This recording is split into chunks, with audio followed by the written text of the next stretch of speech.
আসসালামু আলাইকুম। তো আমাদের আরেকটি নতুন পুকুর রেডি করতেছি। আমি এখন যে পুকুরটিতে দাঁড়িয়ে আছি এটা বিশাল পুকুর। এটা 3 বিঘার একটি পুকুর।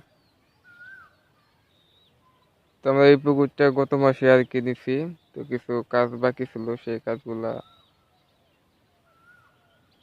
যতটুকু পারা সব করা সম্ভব ততটুকুই করছি। যেমন নিজে দেখছেন এই পাড়ে কিছু মাটি দিছি, এই যে এখান থেকে এই লম্বা একদম ওই পর্যন্ত মাটি দিছি এই পাটটায়। যেহেতু এই পাটটা আসলে বেশি ক্ষতিগ্রস্ত ছিল, তো আসলে করে মাছ চাষের আগে কিন্তু পুকুরের যে পরিচর্যা, যে সংস্কার, এগুলো কিন্তু যতটুক না করলেই নয়। মিনিমাম যে কাজটুকু করতেই হবে সেটা কিন্তু করাই লাগবে। না করলে কিন্তু আমরা বিভিন্ন ধরনের সমস্যার সম্মুখীন হব। সেটা হয়তো বা এখন হব না, কিন্তু পরবর্তীতে একটা আশঙ্কা থেকে যায়। তো যার কারণে এই পাটটাতে ওই মাটিগুলো দেওয়া। দেখুন ওই সামনে যে পাড়, ওইটা কিন্তু আমরা মাটি দিইনি, কারণ এই পাড়টা ওরকম ঝুঁকিপূর্ণ বা রিস্কি না। ওই পাশে একটা পাড় দেখছেন, ওইটা তো কিন্তু আমরা উপরে কিছু মাটি দিছি, নিচে দেই নাই।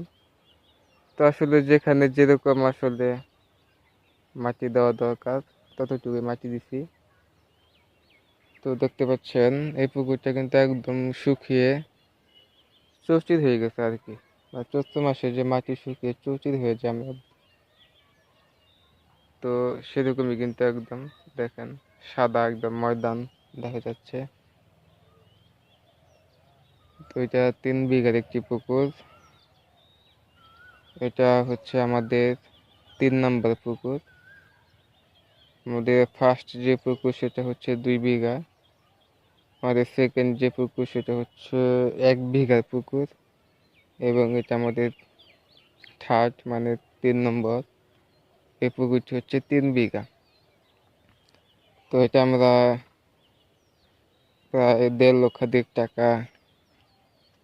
ব্যয় এই পুকুরটি লিজ নিছি। এটা আমাদের নিজস্ব পুকুর না, আমরা লিজ নিছি। তো আমরা এখন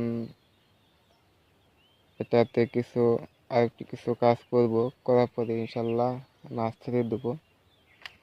তো আমরা এখন এটা যে কাজটা করব, বাকি যে কাজটা আমাদের আছে সেটা হচ্ছে আমরা যে মাটি দিছি পারে, এই মাটির উপর দিয়ে আমরা এটা নেটিং করব, যাতে যখন পানি দেবো পুকুরে তখন যদি মাটিটা ধুয়ে নিচে না পড়ে যায়।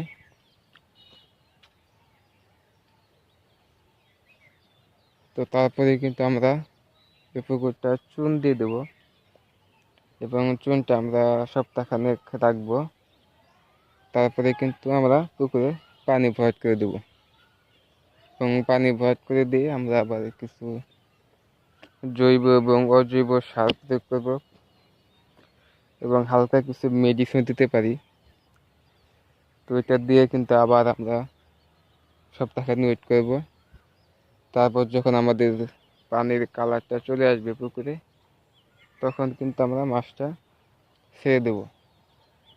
তো আমাদের যে প্রসেসটুকু আছে, এই প্রসেসটা আমাদের সর্বোচ্চ 15 থেকে 20 দিন সময় লাগবে এই প্রসেসটুকু কমপ্লিট করতে। তো আপনারা জানেন যে আমি পুকুর চাষ মানে মাছ চাষের পাশাপাশি কবুতর পালন করে থাকি। তো আমি আসলে চাচ্ছি সমন্বিত একটি খামার ব্যবস্থাপনা করতে। তো যেখানে আসলে আমার গরু, ছাগল, হাঁস, মুরগি, মাছ, কবুতর মানে সব জিনিসই থাকবে। তো এরকম একটা চিন্তা ভাবনা আছে আর কি। ভবিষ্যতে ফিউচারে। তো সবাই আমার জন্য দোয়া করবেন। আমি এখন আছি পুকুরে একদম মাঝখানে। তো দেখতে পাচ্ছেন এই হচ্ছে পুকুর।